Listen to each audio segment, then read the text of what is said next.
Hello friends, welcome to you my YouTube channel Vidya Prakash teaching.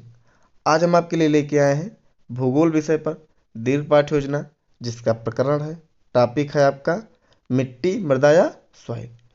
ये आपके भूगोल विषय का दीर्घ पाठ योजना है। ये आपके लेसन प्लान का पेज नंबर 1 है। अब हम थोड़ा सा इसे जूम कर देते हैं और step by step, line by line आपको बताते चलते हैं कि कैसे बनाया जाता है दीर्घ lesson plan. Lesson plan start करने से पहले हम आपको बता दें, अगर हमारे वीडियो की स्पीड तेज होगी तो आप वीडियो को स्लो मोशन में करके या वीडियो को रोक करके आप लिख लेंगे, क्योंकि वीडियो को बहुत स्लो बनाना संभव नहीं है, वीडियो बहुत लंबी हो जाएगी। तो चलिए स्टार्ट करते हैं। सबसे पहले आप पाठ योजना संख्या डालेंगे, चाहे तो आप डालें चाहे ना डालें, ये ऑप्शनल है। तो आपका जो पाठ योजना संख्या होगा वो डाल लेंगे। पहले लिखेंगे संस्था का नाम, तो जिस भी संस्था में आप टीचिंग करें उसका नाम लिखेंगे। फिर दिनांक, जिस दिनांक में आप टीचिंग करेंगे वो डाल लेंगे। कक्षा 6, ये आपका कक्षा 6 का है। आप जिस क्लास का बना रहे हैं उस कक्षा का बना लीजिएगा, उसको आप डाल लेंगे। विषय में आपका है सामाजिक विषय, उप विषय के अंतर्गत आपका भूगोल है। चक्र आपका जो होगा वो डालेंगे। अवधि 40 मिनट, जो दीर्घ पाठ योजना होता है वो 40 मिनट का होता है। फिर आप प्रकरण डालेंगे मृदा या मिट्टी। प्रत्येक पाठ योजना में कुछ सामान्य उद्देश्य और विशिष्ट उद्देश्य होते हैं। सामान्य उद्देश्य आपके विषय से संबंधित होता है और विशिष्ट उद्देश्य आपके प्रकरण से संबंधित होता है। सामान्य उद्देश्य बताने से पहले हम आपको एक जानकारी दे दें छोटी सी, कि अगर आपको अन्य विषय के लेसन प्लान, प्रैक्टिकल फाइल या असाइनमेंट चाहिए तो आप हमारे यूट्यूब चैनल के प्ले लिस्ट में जाके वहाँ से देख सकते हैं। सभी की अलग अलग प्ले लिस्ट बनी हुई है, प्रैक्टिकल फाइल, असाइनमेंट की अलग अलग बनी हुई है, तो वहाँ से आप जाके देख सकते हैं। सभी विषय के भी अलग अलग प्ले लिस्ट बनी हुई है, जो भी लेसन प्लान है, तो वहाँ से आप जाके देख सकते हैं। चलिए स्टार्ट करते हैं। पहला, छात्रों को भूगोल विषय के द्वारा स्थल संबंधित तथ्यों की जानकारी देना। दूसरा, भौगोलिक परिस्थितियों के अनुसार मानव जीवन को अनुकूल बनाने का ज्ञान प्रदान करना। तीसरा, प्राकृतिक सौंदर्य का ज्ञान कराना। चौथा, छात्रों में भूगोल विषय के प्रति रुचि उत्पन्न करना। पांचवा, छात्रों को सामाजिक विज्ञान की उपयोगिता बताना। छठा लास्ट है आपका, छात्रों में भूगोल विषय के द्वारा पर्यटन की इच्छा जागृत करना। तो आपका सामान्य उद्देश्य हो गया। फिर आप विशिष्ट उद्देश्य लिखेंगे। पहला है ज्ञानात्मक। छात्र मृदा के बारे में छात्र मृदा के तत्वों के बारे में प्रत्यात्मन कर सकेंगे। बोधात्मक उद्देश्य में आप लिखेंगे छात्र मृदा के महत्व को समझ सकेंगे। और क्रियात्मक उद्देश्य में आप लिखेंगे छात्र मृदा के महत्व को समझ कर दैनिक जीवन में प्रयोग कर सकेंगे। तो ये आपका सामान्य उद्देश्य और विशिष्ट उद्देश्य हो गया। तो ये आपका पेज नंबर 1 कंप्लीट हो गया। अब हम बढ़ते हैं पेज नंबर 2 की तरफ। अगली हेडिंग है आपके सहायक सामग्री। थोड़ा सा जूम कर देते हैं। ये पेज नंबर आपका 2 है।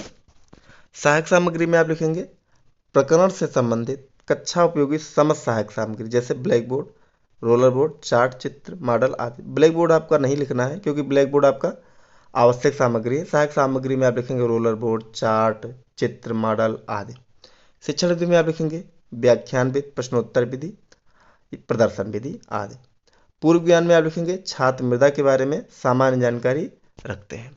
फिर आपके लेसन प्लान का जो सबसे मेन पार्ट है, सबसे इंपॉर्टेंट पार्ट है, वो है प्रस्तावना प्रश्न। प्रस्तावना प्रश्न कैसे निकाला जाता है, चलिए हम जानते हैं। सबसे पहले आप यहाँ पे प्रस्तावना प्रश्न लिखेंगे। यहाँ पे आप छात्राध्यापक या छात्राध्यापक क्रिया लिखेंगे। ध्यान से आप सुनिएगा।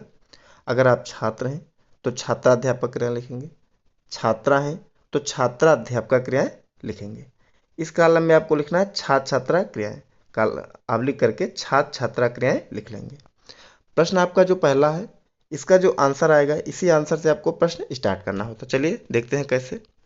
जैसे प्रश्न पहला है, पौधों को हम किन किन चीज़ों से उगा सकते हैं, तो बीज, कलम, जड़, पत्तियां आदि द्वारा आदि। बीजों या कलम को हम किसमें लगाते हैं जिससे पौधा निकलता है, तो मिट्टी में। मिट्टी के बारे में आप और क्या जानते हैं, तो आपका ये समस्यात्मक हो जाएगा, मौन प्रश्न हो जाएगा, आपका प्रस्तावना प्रश्न निकल आया। फिर आप उद्देश्य कथन लिखेंगे कि छात्रों, आज हम सब मिलकर मिट्टी के बारे में विस्तृत अध्ययन करेंगे। तो ये आपका पेज नंबर 2 कंप्लीट हो गया। अब हम आगे बढ़ते हैं पेज नंबर 3 और प्रस्तुतिकरण 1 करेंगे। ये आपका पेज नंबर 3 है और प्रस्तुतिकरण 1। ये आपका प्रस्तुतिकरण 1 है, यहाँ पे प्रस्तुतिकरण 1 डालेंगे। शिक्षण बिंदु यहाँ डालेंगे। शिक्षण बिंदु में आपका है मृदा का अर्थ व परिभाषा। यहाँ पे आप लिखेंगे छात्राध्यापक क्रियाएं। या छात्राध्यापक क्रियाएं, जो भी आप हैं। और यहाँ पे आपको लिखना है छात्र छात्रा क्रियाएं। छात्र छात्रा क्रिया में सिर्फ इतना लिखना होता है, छात्र छात्रा ध्यानपूर्वक सुनेंगे, सिर्फ इतना आप लिख लेंगे। अगर आपने अभी तक हमारे चैनल को सब्सक्राइब नहीं किया है तो प्लीज़ चैनल को सब्सक्राइब कर लीजिएगा। अगर आपको अन्य विषय के लेसन प्लान चाहिए, प्रैक्टिकल फाइल चाहिए या असाइनमेंट चाहिए तो आप हमारे यूट्यूब चैनल के प्लेलिस्ट में जाके वहाँ से देख सकते हैं। बहुत सारे विषय के lesson plan, practical file, assignment पड़े हुए हैं, सभी की अलग अलग प्लेलिस्ट बनी हुई है, तो वहाँ से जाके आप देख सकते हैं। और कमेंट के माध्यम से ज़रूर बताइएगा कि हमारा लेसन प्लान आप लोगों के लिए कितना यूजफुल रहा। चलिए बढ़ते हैं।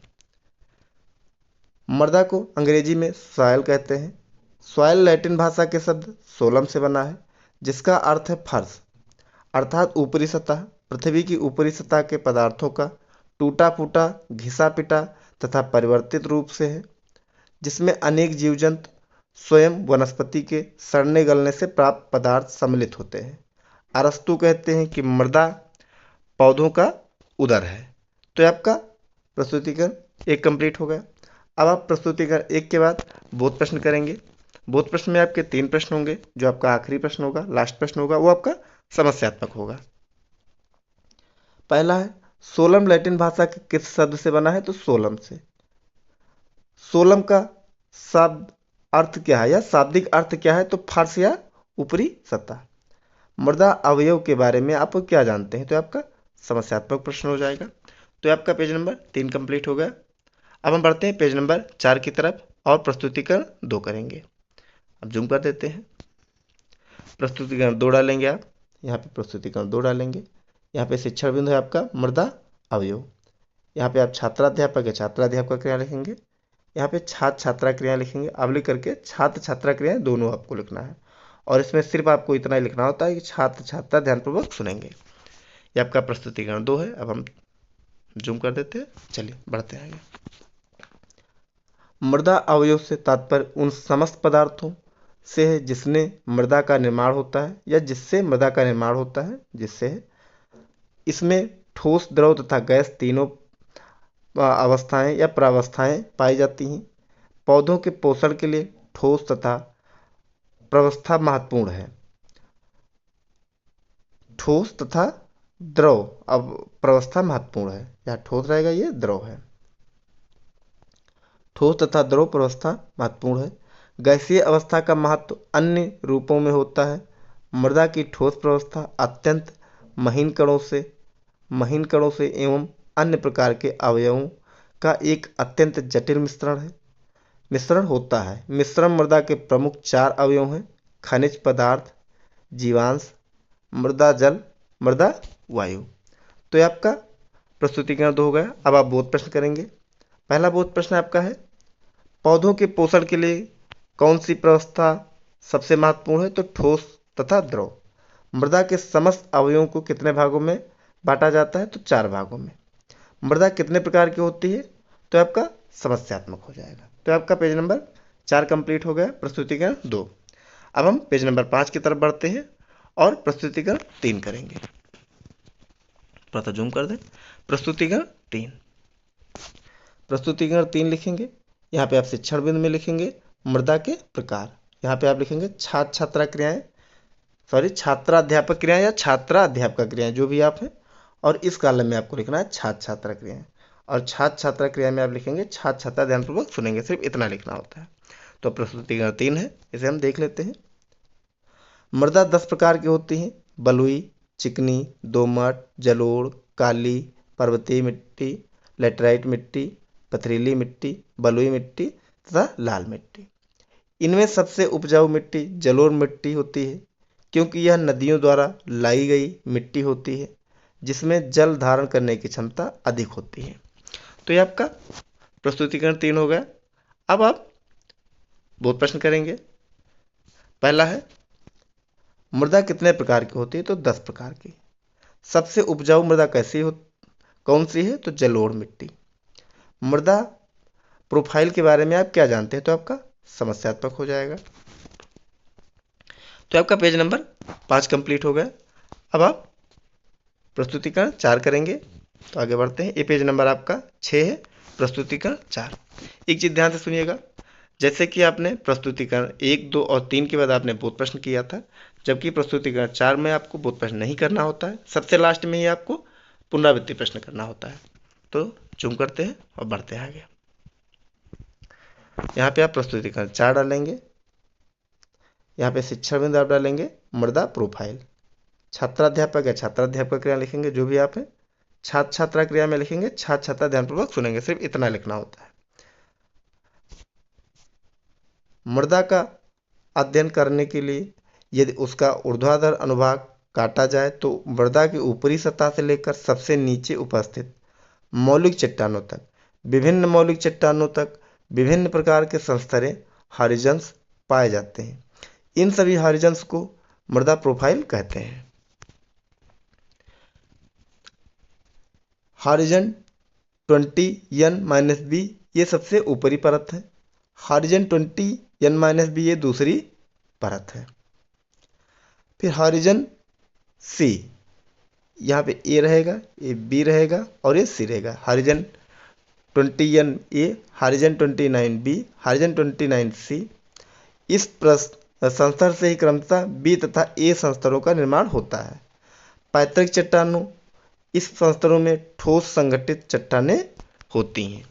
तो ये आपका प्रस्तुतिकरण 4 कंप्लीट हो गया। अब आप श्याम पटकार करेंगे।